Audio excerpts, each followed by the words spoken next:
Hi, everybody. My name is Vince DiPasquale. I'm the director of a place called The Starting Point over in South Jersey. I also founded it 37 years ago.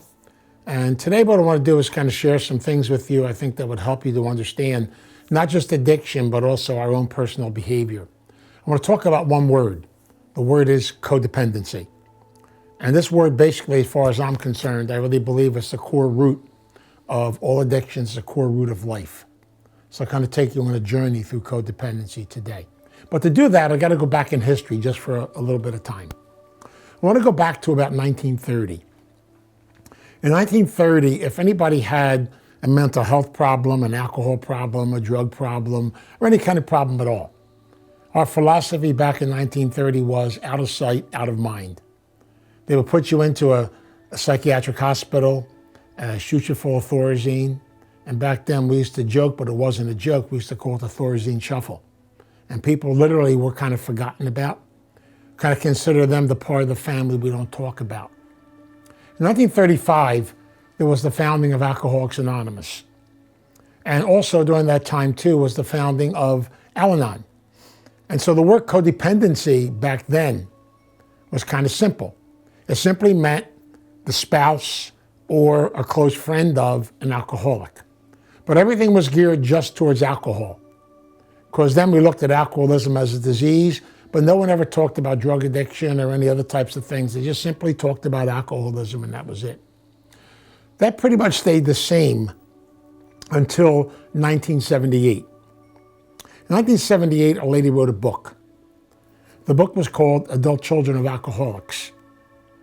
A lady named Janet Wolowitz wrote that book, and I actually had a conversation with Janet, and she actually said when she wrote the book, she was trying to explain what it was like to live in the house with an alcoholic. In the book, she put the laundry list, as we call it today, the traits and characteristics of an adult child of an alcoholic. Now, when that came out, that book, in 2 years, it made the New York Times bestseller list. People start saying, how come these things pertain to me? And my parents were an alcoholic. So in the recovery community, we're a little adjustable. In 1983, there actually was a 12-step movement called ACDP, Adult Children of Dysfunctional Parents.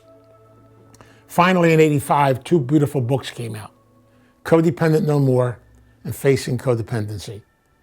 Those two books basically revolutionized the whole treatment field, everything. For the first time, we started to look at behavior and not at substance. For the first time, we could realize you could be an alcoholic, you could be a drug addict and never pick up a drink or a drug. It means you have all the acting out characteristics and the behavior characteristics, but you can also act it out through other forms of addiction. And so for the first time, we started to look at different aspects of addiction and where it came from and what it's really all about. And so how I want to do this is kind of share with you where codependency is today.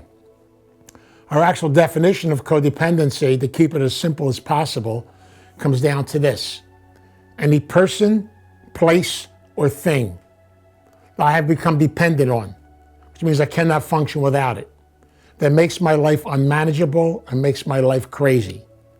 That could be a substance, that could be a person, that could be a relationship, that could be a job, it could be anything. The key is dependency and unmanageability. Now watch how this works. If I could sit you down for about 2.5 hours and do a thorough inventory of the first 10 years of your life, I could tell you everything about you. Why you act the way you act, why you function the way you function, why you behave the way you behave. Because whether you realize it or not, by the time you're 10 years old, all your foundations, all your basics have been set. You pick up patterns from the foundations you come from. I'll show you what I mean. At the moment of your birth, you come into this world, you actually join 5 families. Whether you like it or not, they become automatic. Your family of origin, your blood family. You also join a neighborhood, a cultural, or an environment family. Even in Philadelphia, I can mention sections of Philly. The different personalities come out of different sections. You also join a religious family system. I'm sure when I was 1 month old, I didn't jump up and down to my crib and say, please baptize me Catholic. My parents took me, placed me into their belief system. It really wasn't mine, it was theirs, but it kind of became a normal for me. A peer family, and finally, a society family. Give you an example. I was born in 1940. The first 10 years of my life were from 40 to 50. I work with people who were born, let's say, 1995. First 10 of their years were from 95 to 205. Now, I'm sure they got a lot of different messages than I got. And today, especially in our society, we're bombarded with all kinds of messages. Give you an example. The first TV came out around 1947, 1948. We actually had one in our house. First ones on our street to have a TV. Now the TV was about this wide, had about 50 tubes in it. We had the tube man going around changing tubes, and we had one channel, NBC. It came on 6 o'clock at night, went off at 9 o'clock at night. 6 o'clock you had the newsreel, 6:30 Howdy Doody, 7 o'clock you had Frontier Playhouse, different cowboy show every night. 8 o'clock you had a variety show, Sid Caesar, Imogene Coca, Ed Sullivan. Then at 9 o'clock they played the Star Spangled Banner. You had a test pattern for the rest of the day. Now, today what do you have? 2,000 channels? Got a TV in your pocket? Everything's so different today, it's unbelievable. Now, watch what happens. As a child, when I come into the world, I have 5 basic fundamental needs. I call them spiritual needs that I'm searching for from my families.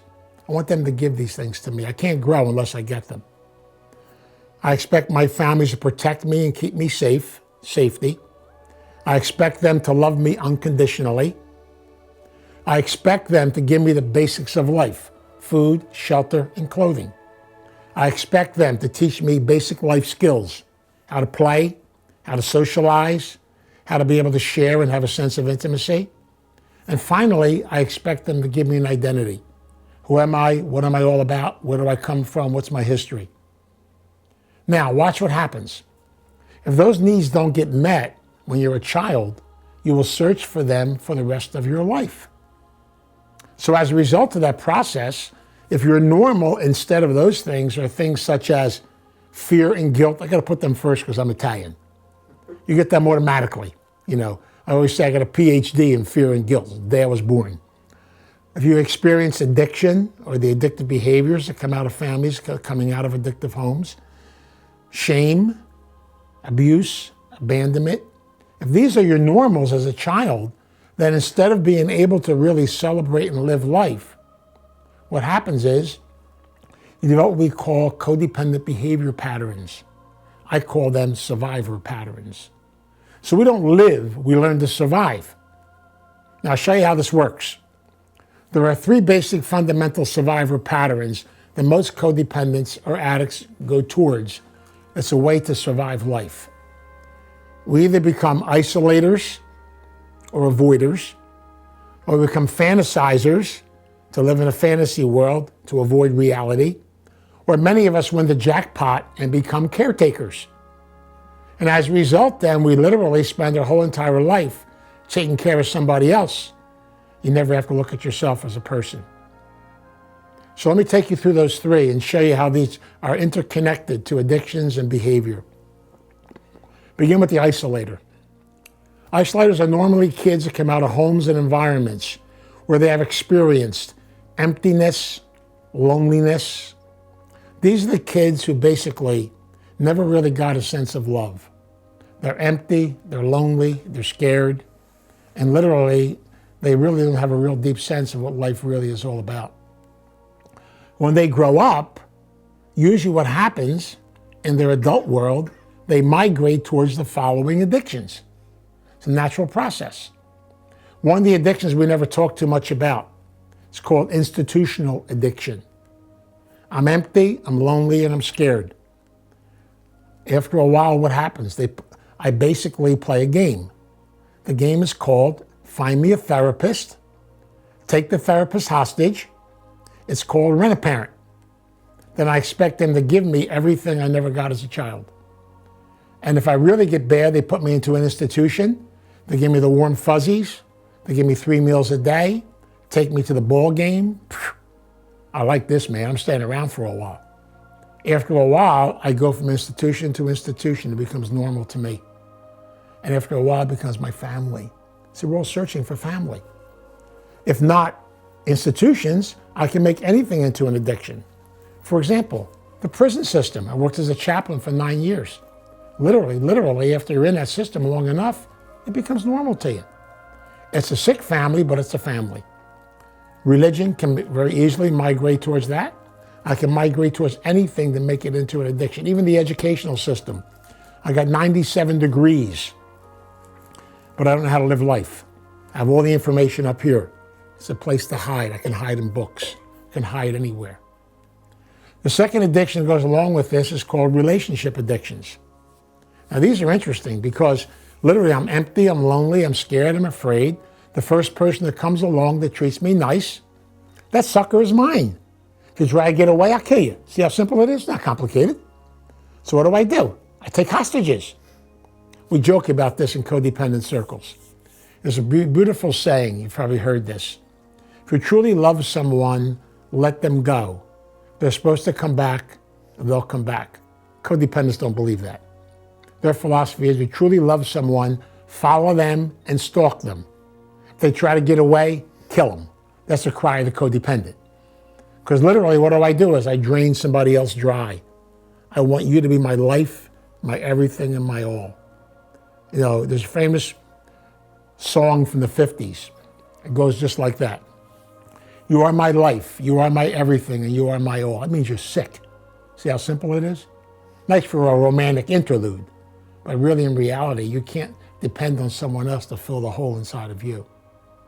The other addiction that comes under isolation is drugs and alcohol. Whether you realize it or not, I can actually use drugs and alcohol as a way to survive. Now, these are what I call the isolator addicts.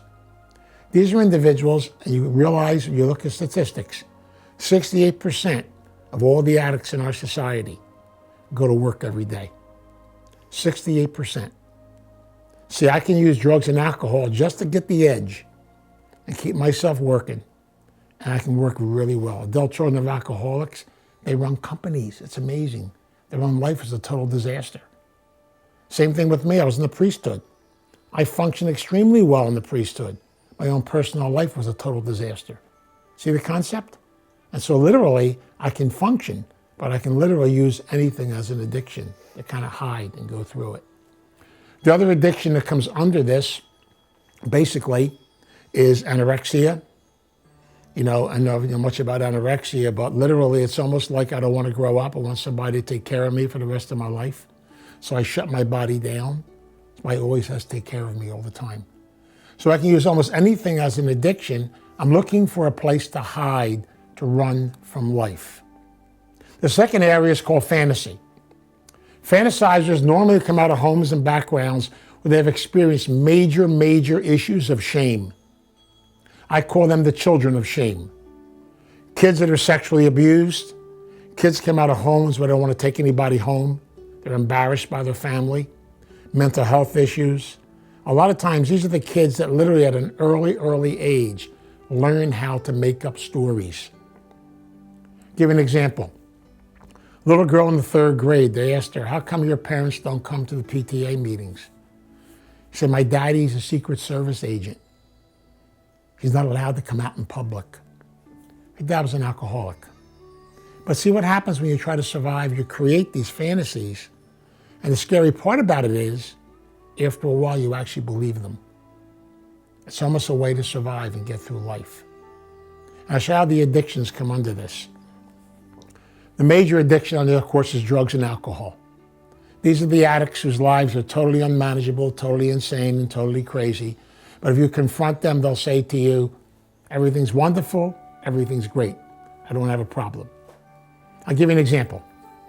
When I was running the halfway house in Philadelphia, I was walking down 23rd Street and I passed a bar on the corner. The bar doors were open. I saw one of the guys who was in my halfway house at one time sitting at the bar. So I didn't say a word to him. I saw him, he saw me, I just kept walking. Next thing I know, he runs out of the bar and he screams down the street, Father, I'm not drinking. He still had the shot glass in his hand when he came outside. And yet I understand all that, having worked in the prison system. He truly believes that because the shame kicks in. It's almost like people live with almost like two lives. When the shame kicks in, I got to create something that's not real, a fantasy, because I can't deal with reality. It's called disassociation. We use that in therapy terms. But literally, we do that all the time. We see it with pedophiles and people to this effect. Everybody's got a secret life and then a life they show to the public out here. And the bottom line is when they're in one life, the other one doesn't exist. It's such a scary way. But once you get caught up in fantasy, it's a way to survive. Now, look at the fantasy addict when it comes to relationships. These are individuals who are scared to death of a relationship. So what do? I love to have relationships that literally are more clandestine. The secretive relationships. You see, it's up here. I get crazy in my head. I'm empty, I'm lonely, so what do? I basically, because of the shame and guilt, I don't mind having an affair with somebody or something secretive or something to that effect, because literally I'm so used to the chaos and the craziness, but it's like two lives again. I don't mind having a relationship with you as long as you don't say that word, that real scary word. It starts with a C, it's called commitment. You will scare me half to death and I'll get rid of you real quick. See, I don't mind all the insanity and the craziness that goes with these relationships, the secret stuff that goes along with it, because literally I'm migrating in that direction. The other area that comes under fantasizer are sex addicts, sexual addiction. In our society today, becoming very predominant. Same concept again of people living two lives. To the outside world, I'll give you a good example of this. This is a couple I work with. Now, they lived in California.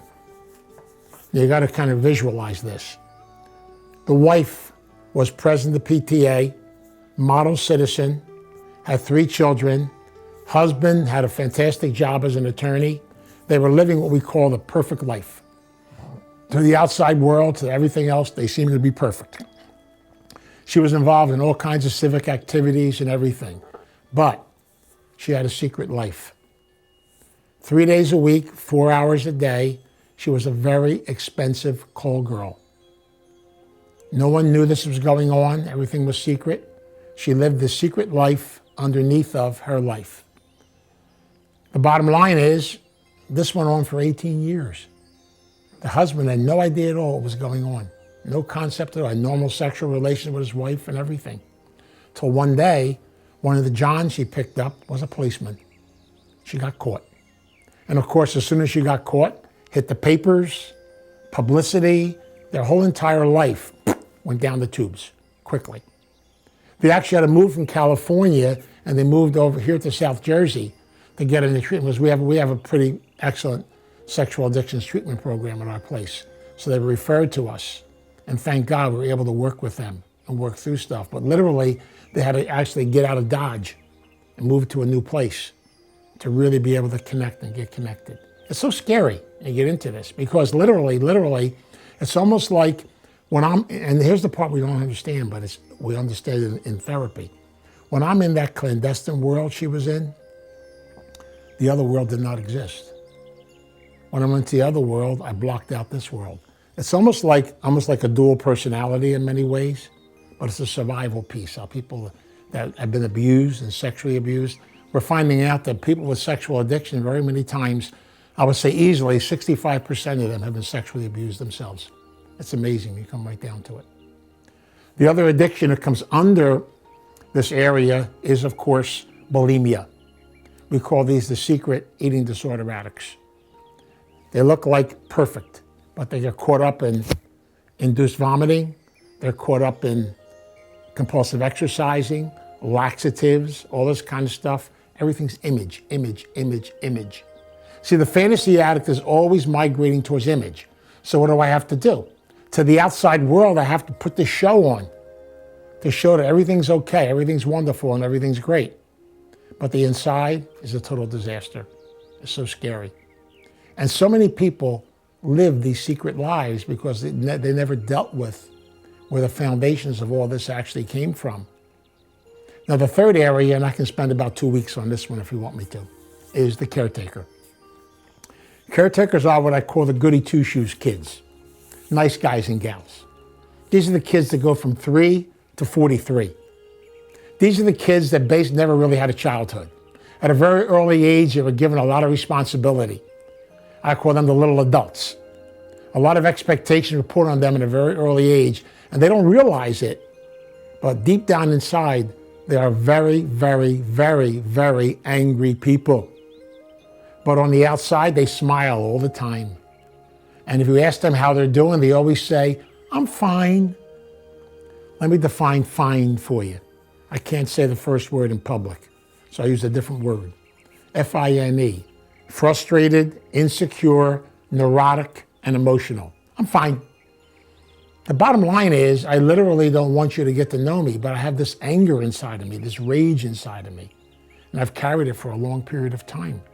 And it's amazing when you look at how people migrate towards this type of a thing. Watch with caretakers. I never really had a childhood. In your real sense, I don't know how to play or have fun. So it's always duty, duty, duty, duty all the time. So watch what happens. Usually they migrate when they become adults towards the service-based industries. You know, therapists, housewives, mothers, you know, nurses, teachers. They're always migrating to where they're always giving, giving, giving, giving, and giving. Bottom line is they don't know how to receive. They're always giving. Now, watch what happens to these types of individuals. Usually they end up with a lot of control issues. My God. The whole thing's about control. And literally, they have to be in charge of everything. They got to run everything. It's amazing. See, because I'm scared to lose control. So as a result, watch what happens when it comes to different types of addictions. We refer to these individuals as the drug addicts and alcoholics. We call these the secret addicts too. Most of their drinking, most of their drugging takes place behind closed doors, in secret. Nobody even knows what's going on. Because outside, they look like Miss Wonderful, Miss Perfect. But inside, they're a disaster. When it comes to relationships, God, they love, love, love to get involved in relationships with sickies. The sicker, the better. They have this mantra, bring me your sick and you're deprived, and I will take care of them. But they got rules. See, caretakers always have rules. It's amazing. The rules go as follows. Don't you dare get well. I'm going to bitch about you, gripe about you, and complain about you all day long. And I'm going to do this because basically I love it. It's my anger coming out. But I got to keep you where you are, keep you down. I'll never forget, I used to go visit one of my relatives at one time, and I knocked on the door, went to visit her, and the neighbor next door used to always come over. Every time I visited her, the neighbor saw me coming. This big Italian lady would come over, knock on the door, come in, have coffee with us. Did the same thing every time. She'd talk about her husband, the bum. He's a bum. He does nothing. I cook, I clean, I wash his clothes, I take care of stuff. He does nothing. He's a bum. We're married for 43 years. He's a total bum. So one day, I heard this about 10 times. I finally said to her one day, why do you stay with him? She got mad at me. Because I love him? I'm going to tell you a secret. If that man ever tried to do anything, she'd kill him. See the control stuff I'm talking about? I'm in charge. You stay here, me stay there. Me stay in charge all the time. I love all that crazy, insane stuff. Same thing when it comes to many caretakers. We don't know how to ask for our worth. Especially when it comes to the concept of taking care of yourself as a person. And again, I could talk for months on this thing. I'll give you one good example in my own life. I got a phone call one time from the VA in Coatesville. And they wanted me to come and do a training workshop for their staff from 9 to 3:30. So of course they're going to ask me the $64,000 question. What's your fee? And right away, or whatever you normally pay, that's fine. I always had a hard time with that. So I did the workshop. When I was done, I was leaving, the guy handed me an envelope. So, I'm a codependent. God forbid somebody sees me taking the envelope. Got to put it in the back pocket real quick. Get outside, make sure nobody's looking. Take the envelope out. It was a check for $750. Well, I actually got upset. I actually went back in and told the guy, did he make a mistake? The guy said, you said to give you the normal fee we pay for an all-day workshop. He said, this is the government. Take it, get out of here. Well, on the way home, I felt guilty. I started saying things in my head like, well, maybe I should donate part of it here and donate part of it there. God forbid you just enjoy it. So my wife has straightened this out. She said to me, next time they ask you what your fee is, give them my phone number. I'll take care of that for you, not a problem at all. So she'll be my booking agent from now on. I laugh about this stuff today, but these are the insecurities of caretakers. I come out of that kind of a background where I never really had a childhood, never really had an adolescence.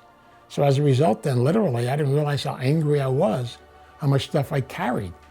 As a result then, I was always busy. In the priesthood, man, I worked myself into the ground, almost killed myself in the process. Because literally, I grew up with that philosophy, you got to always do for others. The other addiction that comes under this is compulsive overeating. Compulsive overeaters, and I can speak from my own recovery process on this. Compulsive overeaters usually are people that are carrying a lot of rage, a lot of anger, a lot of frustration inside of themselves. And guess what? Comfort food takes care of all that, man. Makes you feel better for a short period of time. I did this in my crazy addiction, weighed close to 300 pounds from running away. And when they finally had me get in touch with all that garbage from my childhood and have to deal with it, I began to lose weight and began to get better. It's amazing how it works. I didn't realize how much stuff I was carrying. I was running. See, codependents are famous for running and hiding because I'm scared to death to really get in touch with the real me, as we talked about in spirituality and recovery, to really get in touch with the real me and to actually stand still long enough to take a look at my history and take a look at my past. Now, I share this with you because I truly, truly believe in a very deep way. If you go back and look at your basics and your foundations, you learn everything about you as a person. You begin to realize where all this comes from. From my mother, I got the wonderful gift of my addictive personality. Isn't that great? I mean, I could tell you about 200 mother stories. Italians are good with mother stories. My father gave me my codependency personalities. My father had a rule. My father did everything for everybody. He was the glue that held our family together. When he died, the family fell apart. He would cook dinner for our whole entire family every Sunday, 35 people. Every Sunday, everybody migrated towards my dad. He was the glue, but he taught me something. If you want people to like you, do everything for them. But he never taught me how to do something for me, because he never did anything for himself. He didn't count, everybody else did. So if you always give and don't know how to receive, then eventually you're going to die. And that's where the anxiety and the tension comes into play. Because it's almost like you always feel like you have to always be on. And the hardest part about recovery, I'm learning it today, is to be able to go back, look at your history, get in touch with it, process it. I had the wonderful experience of writing my second book on childhood history. And I did this because there's a beautiful process we go through in the recovery process to take us through this, to go back and face your history, acknowledge it, embrace it, learn from it, and then begin to adjust things positively. I'll be a caretaker for the rest of my life. I know that. But I have to learn how to adjust it positively, how to make time for myself, how to do things I never did before. In my craziness, I used to work what I refer to as a 9-day week. I used to work a 36-hour day. Now I work a 4-day week. And basically I have time for my grandkids, for my life, for my family, for a lot of stuff today. You know what the crazy part is? I get just as much done because I learned something called delegation. It's how simple and basic it works. So I share this with you because codependency is the core root. It is the foundation of everything. And the bottom line is very simple. Until you go back and look at your own history and do your own work and look at your own self and realize the fact that so many of us have survived life Now we've got to learn how to live life, to celebrate life and enjoy it. And learn that we don't have to be the be-all, end-all of everything. Just live your life one day at a time and keep it simple. Do the best you possibly can do. But realize the fact that it's okay to go. It's not about bad-mouthing your parents either, by the way. It's about acknowledging my parents. They were who they were. They come from their history. And being able to adjust positively in life today. And I look at my two parents today, they were gifts to me. They were my first teachers. They were my angels. So I pray to them every day. They're part of my journey. See, it's about healing, forgiving, facing, learning, growing, and moving on. And so I really believe deeply, if you truly get in touch with the roots of codependency and the foundations of it, you understand addiction better, behavior better, and also you make a lot of changes in your life. Hope this helps you understand codependency just a little bit more and the aspects of it, and realize how the recovery process is a beautiful process. It just means coming to an awakening of myself as a person and beginning to celebrate and enjoy life.